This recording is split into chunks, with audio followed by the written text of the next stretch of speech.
Silent Hill is back. And no matter what you think of Konami, Silent Hill F is the most talked about game in the series in over a decade. But this time, instead of the foggy American towns we all know, the story takes us to 1960s Japan, a strange and haunting setting crawling with fungal horrors, grotesque flowers, and an atmosphere unlike anything Silent Hill has tried before. Players and critics alike are calling it one of the boldest and strangest horror games ever. But bold doesn't always mean good. Is Silent Hill F a terrifying masterpiece or just plain weird? By the way, do you know what the F stands for? Because it sounds so weird. The first thing that grabbed me about Silent Hill F was the setting. We're no longer wandering through foggy American towns with endless streets and gas stations. Instead, we're thrown into 1960s Japan, a place and time full of cultural pressure, hidden shame, and mystery. The shift in location doesn't just feel fresh,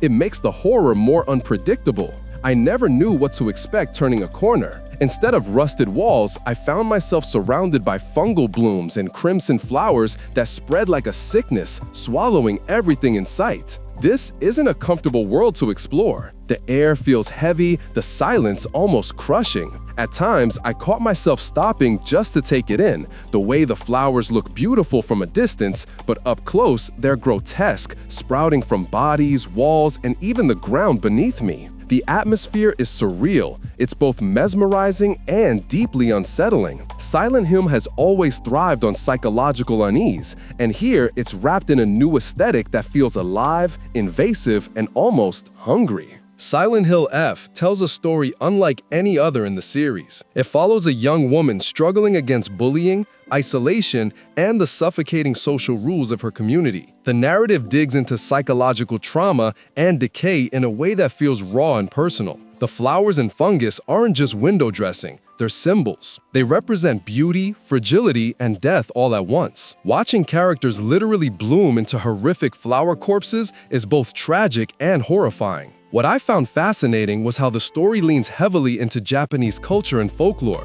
There's this tension between tradition and change, between what society expects and what an individual feels inside. That's the real horror here, being trapped, powerless, and consumed, not just by monsters, but by expectations. It's one of the darkest Silent Hill stories I've experienced. Tragic, uncomfortable, and at times, almost too real. Gameplay in Silent Hill F feels like a deliberate throwback with some modern adjustments. You still explore eerie environments, solve puzzles, and try to survive encounters where running is often smarter than fighting. But the pacing is more focused. Instead of a wide, sprawling town, the game often funnels you through smaller, more intimate areas where tension builds faster. Combat is slow, clunky, and stressful. And I don't mean that as an insult. Silent Hill has never been about slick action. It's about feeling weak. Here, every swing of a weapon feels heavy. Every shot feels like a risk. Enemies hit hard and resources are scarce. What really stood out to me is how the fungal infection becomes part of the gameplay. Certain areas are blocked by growths, and moving through them feels like walking into a living nightmare. You're forced to manage your health, your items, and your courage just to push forward. Some moments frustrated me. Dying because I missed time to dodge or ran out of resources never feels fun, but that's survival horror. The tension comes from knowing you're never truly safe. Visually, Silent Hill F is stunning in the most disturbing way possible. Traditional Japanese houses and streets are twisted into nightmare landscapes. Wooden floors collapse into fungus, paper walls split open with flowers, and once human shapes are now frozen in death, blossoming like grotesque bouquets. It's one of the few horror games where I found myself horrified but unable to look away. The art design walks this fine line between beauty and disgust, and that balance makes the horror more powerful. The sound design deserves equal credit. The game knows exactly when to use silence, when to let you hear faint whispers, and when to drop in a jarring musical sting that makes your skin crawl.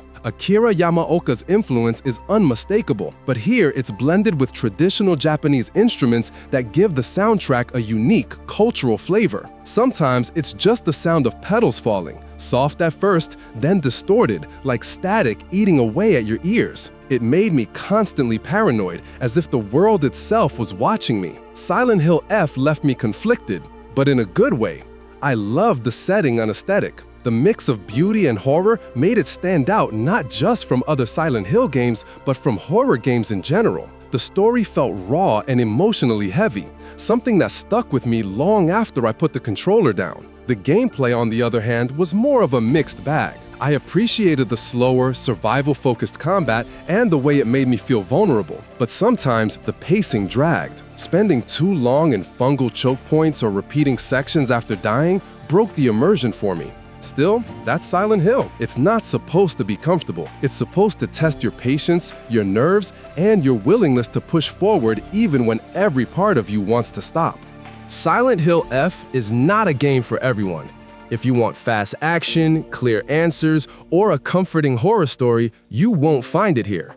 But if you're looking for something that crawls under your skin, that makes you think as much as it scares you, then this might be the most memorable Silent Hill in years. The setting in 1960s Japan is bold. The flower-based horror is unlike anything I've seen. And while the gameplay won't win over everyone, the atmosphere and story more than make up for it. For me, Silent Hill F is a haunting experiment, one that doesn't always work, but when it does, it delivers moments of pure psychological terror that I'll never forget. So, what do you think?